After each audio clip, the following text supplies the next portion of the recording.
Perkenalkan, nama Desi Natalia Langi, NIM 2214201047, kelas A2, Keperawatan semester 3, Fakultas Keperawatan, mahasiswa aktif di Universitas Pembangunan Indonesia Manado.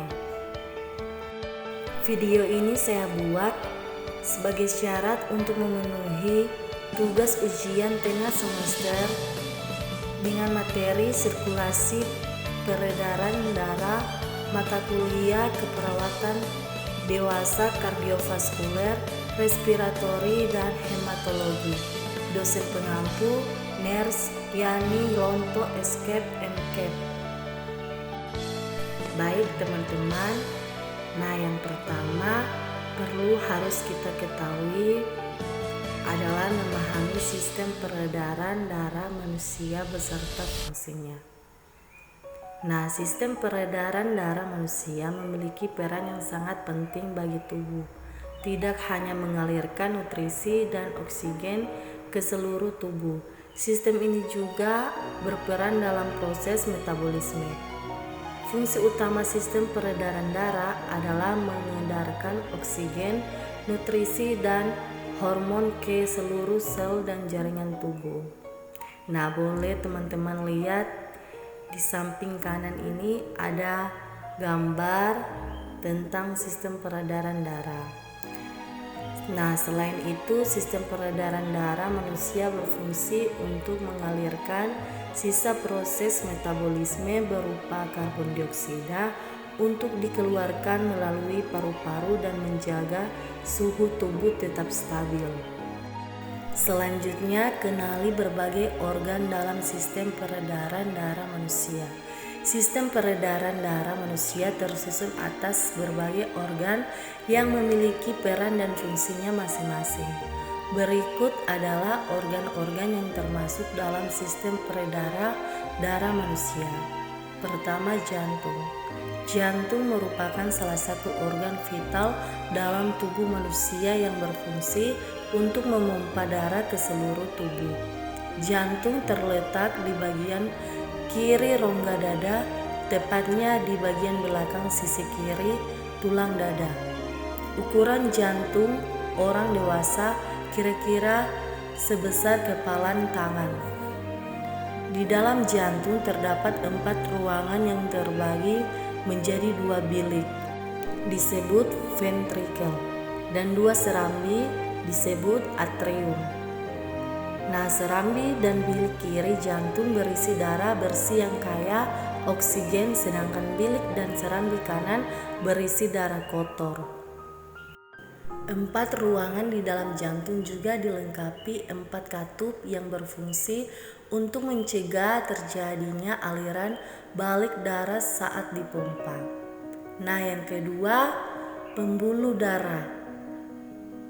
Teman-teman boleh lihat di samping kanan, di sebelah kanan ini ada gambar tentang pembuluh darah. Nah, kita boleh perhatikan nih teman-teman. Pembuluh darah adalah bagian dari sistem peredaran darah yang berfungsi untuk mengedarkan darah dari jantung ke berbagai organ dan jaringan tubuh maupun sebaliknya. Ada 2 jenis pembuluh darah di dalam tubuh, yaitu pertama arteri, yaitu pembuluh darah yang bertugas membawa darah kaya akan oksigen dari jantung menuju seluruh jaringan dan organ tubuh, kecuali pembuluh arteri pulmonalis. Kedua, vena, yaitu pembuluh darah yang berfungsi untuk membawa darah dari seluruh tubuh atau dari paru-paru untuk kembali ke jantung. Ketiga, darah. Darah adalah komponen terpenting dalam sistem peredaran darah manusia. Darah berperan sebagai pembawa nutrisi, oksigen, hormon, dan antibodi ke seluruh tubuh.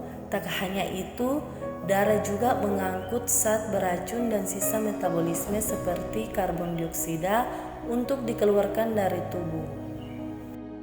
Berikut sirkulasi sistemik. Sirkulasi sistemik merupakan sirkulasi darah yang mengaliri seluruh tubuh. Sirkulasi ini berlangsung ketika darah bersih yang mengandung oksigen mengisi serambi kiri jantung melalui vena pulmonalis setelah melepaskan karbon dioksida di paru-paru.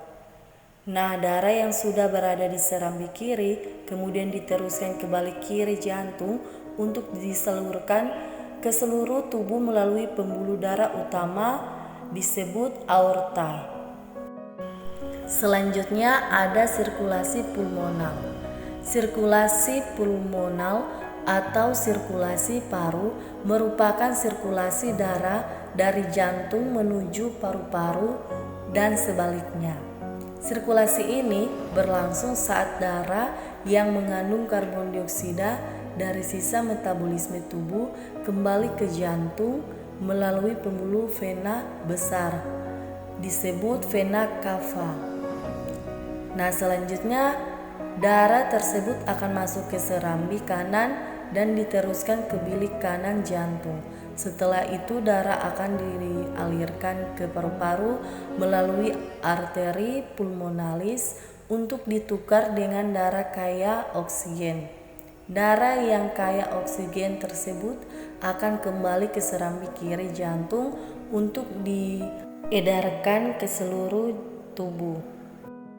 Ada juga sirkulasi koroner.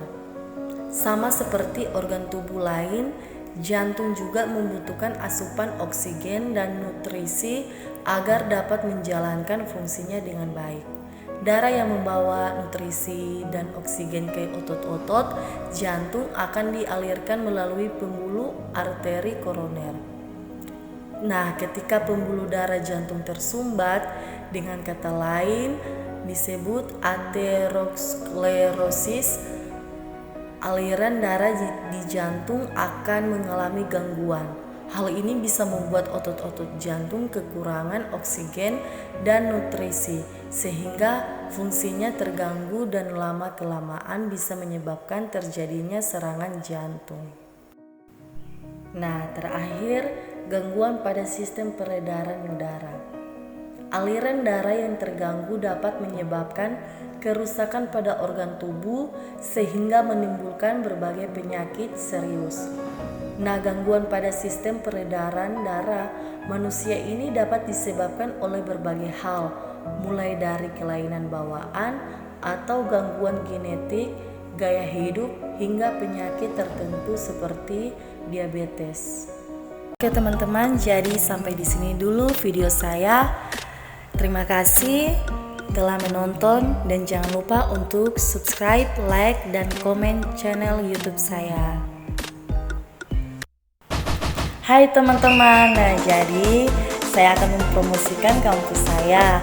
Nah mungkin teman-teman bertanya di manakah kampus saya berada. Nah jadi ini brosur untuk mahasiswa atau teman-teman yang ingin lanjut kuliah di kampus swasta dan sangat terbaik. Nah jadi di sini kampus saya terletak di Kota Manado, Sulawesi Utara, yaitu Universitas Pembangunan Indonesia Manado.